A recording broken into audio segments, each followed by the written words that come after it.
Précédemment, près de Saint-Pétersbourg, le palais de Catherine, une merveille du baroque et sa chambre d'ambre.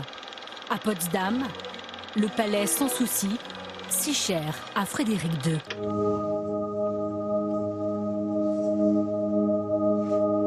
Il semble flotter, comme un paquebot de marbre blanc, éclairé par les premiers rayons du soleil. Et pourtant, il n'a pas bougé d'un centimètre depuis maintenant 3 siècles.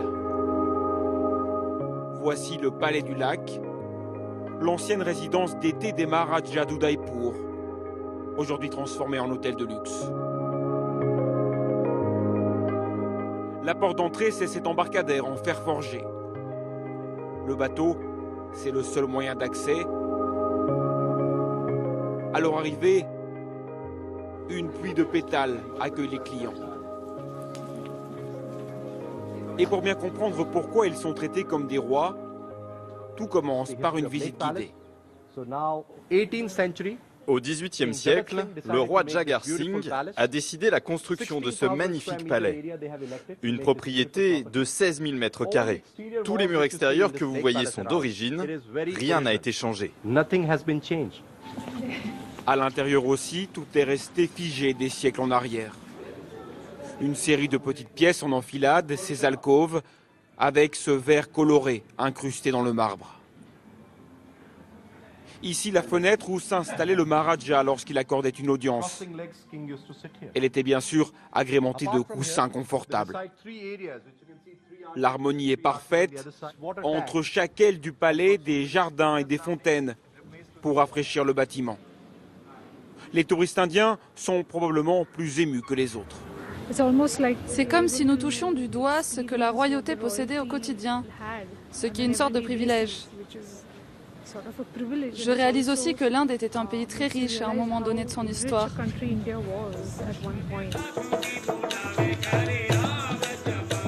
À la nuit tombée tous les soirs, des nomades du Rajasthan viennent rejouer les fêtes d'époque dans les cours du palais.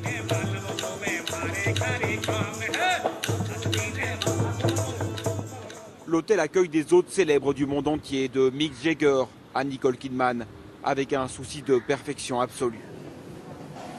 Nitish Williamson travaille ici depuis 14 ans. Il est en charge de la formation du personnel. Tu dois reculer le lit et bien vérifier que c'est propre derrière, qu'il ne reste aucune poussière. Pour lui qui a grandi dans la ville d'Udaipur, travailler ici, c'est bien plus qu'un job. Toute la ville est fière de ce palais.